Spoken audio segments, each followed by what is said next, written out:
আজকের ক্লাসে আমরা পঞ্চম শ্রেণীর প্রাথমিক গণিত বইয়ের সপ্তম অধ্যায় দশমিক ভগ্নাংশ এর ৮০ পৃষ্ঠা ৮০ গুণ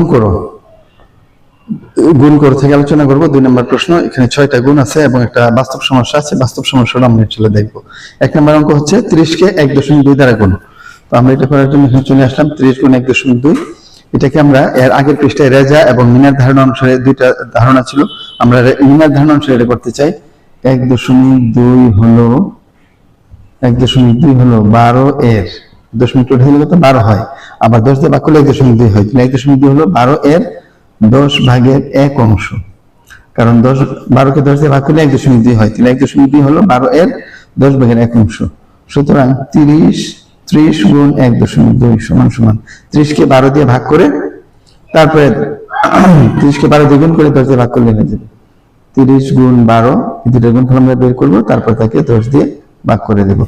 তো সমান ৩ × ৩৬, ৩৬০ ভাগ হচ্ছে 10। তো একের পর একটা শূন্য থাকার কারণে দশমিক গুণের ডান দিক থেকে একবার বামে চলে আসবে, ৩৬ হবে নির্ণয় গুণফল। ৩০ গুণ ১.২ সমান হচ্ছে ৩৬। ২ নম্বর গুণ হচ্ছে ৪ গুণ ১.৩। ১.৩ হলো ১৩ এর 10 ভাগের 1 অংশ।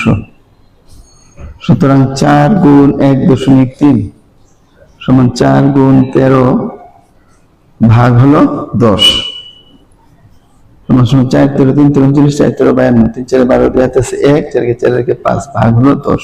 একের পর একটা শূন্য থাকার কারণে দশমিক বিন্দু ডান দিক থেকে একবার বামে সরে আসবে, ৫.২ হবে নির্ণয় গুণফল। ৩ নম্বর অঙ্ক ৩৫ গুণ ২.৪। ২.৪ হলো ২৪ এর 10 ভাগের 1 অংশ। দশমিক উঠে দিলে পুরো অঙ্কটা হয় ২৪।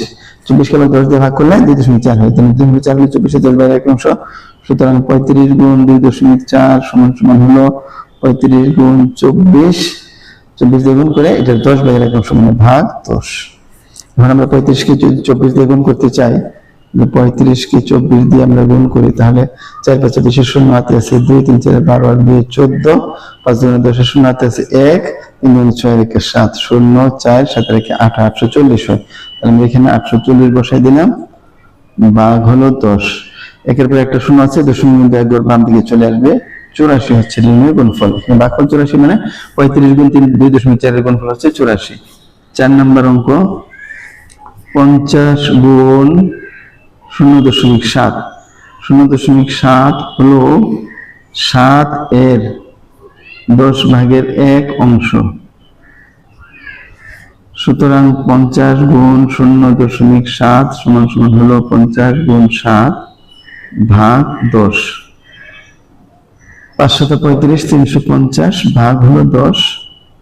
একটা শূন্য থাকার কারণে এর পরে দশমিক বিন্দু একবার বামে আসবে, ৩৫। তাহলে নির্ণয় গুণফল হচ্ছে ৩৫। ৫ নম্বর অঙ্ক হচ্ছে ৮ গুণ ০.৬। ০.৬ হলো ৬ এর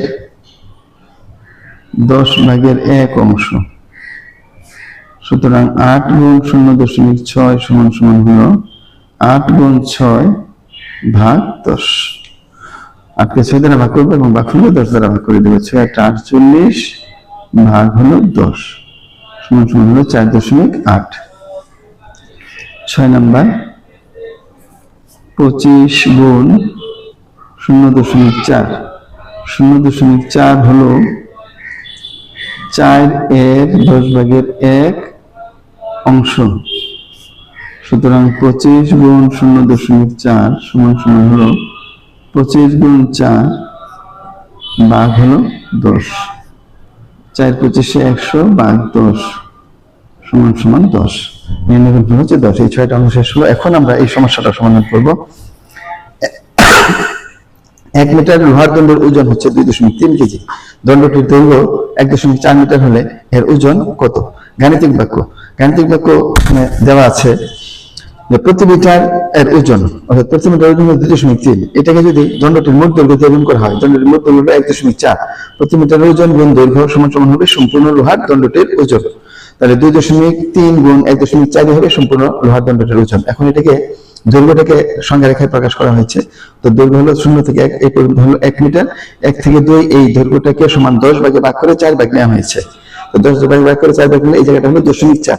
তাহলে এখান থেকে এই পর্যন্ত হলো 1.4 দৈর্ঘ্যটা। সুতরাং 1 মিটার ওজন হচ্ছে 2.3, আর 0.4 মিটার ওজন বের করে যদি এটার সাথে যোগ করা হয় তাহলে তার মোট ওজন বের হবে। অথবা এটাকে সরাসরি যে গাণিতিক বাক্য অনুসারে 1 মিটার ওজন 2.3 কে যদি দৈর্ঘ্য 1.4 দ্বারা গুণ করে দেয় তাহলে এটা সমাধান পাওয়া যাবে। এখন বইয়ে যেভাবে সমাধান করছে 1.4 মিটার ওজন হবে 14 মিটারের তুলনায় 10 ভাগের 1 অংশ। মিনার ধারণা অনুসারে 1.4 মিটার ওজন হবে 14 মিটারের যে ওজন তার 10 ভাগের 1 অংশ। সুতরাং গাণিতিক বাক্য অনুসারে 1 মিটার ওজন ইন্টু দৈর্ঘ্য, 1 মিটার ওজন হচ্ছে 2.4 ইন্টু দৈর্ঘ্য হচ্ছে 1.4। সুতরাং আমরা এটা সমাধান যদি আমরা এখানে করি, সমাধান গাণিতিক বাক্য অনুসারে 1 মিটারের ওজন ছিল 2.3 গুণ সম্পূর্ণ দণ্ডের দৈর্ঘ্য ছিল 1.4। সুতরাং এই ওজনটা হবে, অর্থাৎ লোহার দণ্ডের ওজন হবে গাণিতিক বাক্য অনুসারে 1 মিটার ওজন ইন্টু দৈর্ঘ্য। তো 2.3 ইন্টু 1.4, এটাকে আমরা সরাসরি গুণ করতে পারি। 2.3 কে 1.4 দিয়ে গুণ করতে পারি। 3 4 12, 2 হাতে আছে 1, 4 2 8 রেখে 9, 3 1 3, 2 1 2, 3 4 12, 2 হাতে আছে 1, 4 2 8 রেখে 9, 3 1 3, 2 1 2, 2 9 3 12, 2 হাতে আছে 1, 2 রেখে 3। তো এখানে এই গুণের মধ্যে দশমিকের পরে 1 অঙ্ক, গণিতের মধ্যে দশমিকের 1 অঙ্ক, তাহলে মোট 2 অঙ্ক, 1 অঙ্ক যোগ 1 অঙ্ক 2 অঙ্ক। তাহলে এই দিকে ডান দিক থেকে 2 অঙ্ক বলে দশমিক হবে, 1 2 2 অঙ্ক বলে দশমিক হবে। সুতরাং এটার গুণফল হবে 3.22 কেজি, 2.33 এত কেজির সরাসরি করলে। আর যদি আমরা মিনার ধারণা অনুসারে ব্যবহার করি তাহলে আমরা লিখতে পারি 1.4 হলো 14 এর 10 ভাগের 1 অংশ। সুতরাং আমরা তখন ওই যে দণ্ডটির ওজন সমান সমান লিখবো 2.3 গুণ 14 কেজির ওজন আগে বের করবো। 14 কেজির ওজন 2.3 গুণ 14, এটাকে আবার 10 দিয়ে ভাগ করবো। তো 2.3 আর 14 গুণ করলে ওই 300, এই দুটো গুণ করলে 322 হয়। 322 এখন একবার করে দশমিক হলে 32.2 হবে, বা হলো 10।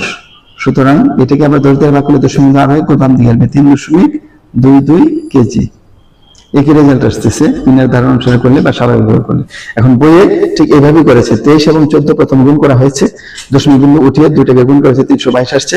এখন একটার মধ্যে যদি 23 কে যদি আমরা এই শেষ ছিল 2.3, 10 দ্বারা ভাগ করে 2.3 হয়, একটার মধ্যে দশমিক বিন্দু আসলো, আসার পরে গুণফল ডান দিক থেকে একবার বামে চলে আসবে। আবার দ্বিতীয়টা গুণক যেটা ছিল 14, এটাকে আবার 10 দ্বারা ভাগ করলে কত হয়? 1.4, আমাদের প্রকৃত সংখ্যাগুলি আসে। তখন আবার দশমিক বিন্দু গুণফলের 322 যে ছিল তার দশমিক বিন্দু ডান দিক থেকে সরে 3.22 চলে আসে। অর্থাৎ এখানে গুণের মধ্যে 1 অঙ্ক পরে ডান দিক থেকে 1 অঙ্ক পরে দশমিক, গুণকের পরে ডান দিক থেকে 1 অঙ্ক পরে দশমিক। তো যোগফল হলো 1 অঙ্ক যোগ 1 অঙ্ক 2 অঙ্ক, এই জন্য গুণফলে ডান দিক থেকে 2 অঙ্ক পরে দশমিক বিন্দু বসবে। অর্থাৎ এই প্রথমে 23 গুণ 14 সমান 322, দশমিক বিন্দুকে 1 অঙ্ক সরাই, অর্থাৎ যেখানে একটার মধ্যে দশমিক বিন্দু আছে সুতরাং ডান দিক থেকে 1 অঙ্ক সরাই। এখানে দুইটার মধ্যে দশমিক বিন্দু আছে 2 অঙ্ক, এই জন্য দশমিক বিন্দুকে আরো 1 অঙ্ক সরাই, মোট 2 অঙ্ক সরিয়ে গুণফল হচ্ছে 303.22, অর্থাৎ দণ্ডটির ওজন 3.22 কেজি। আশা করি তোমরা সবাই এই গুণফলগুলি বুঝতে পেরেছো। আজকের ভিডিও দেখার জন্য সবাইকে ধন্যবাদ। ভবিষ্যতে এরপরে বিশ্রামগুলি আমরা ইনশাআল্লাহ নিয়ে আসবো। ততক্ষণ সবাই সুস্থ থাকো, ভালো থাকো সবাই।